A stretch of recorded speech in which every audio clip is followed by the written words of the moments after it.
If you associate with only one of the first tier levels and you take that perspective to be the only perspective, then indeed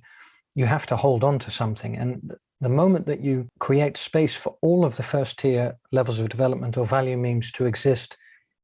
together, so to coexist within your own awareness,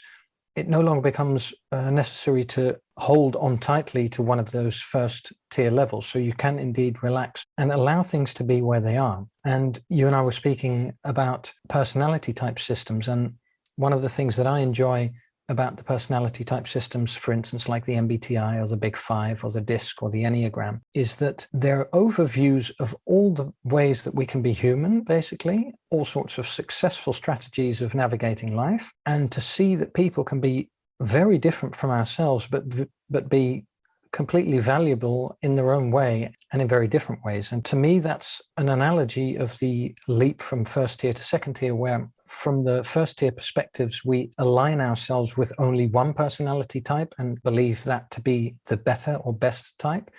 But as we make the leap from the first tier to the second tier levels of development, we appreciate the value of all types, including our own. And we're no longer personally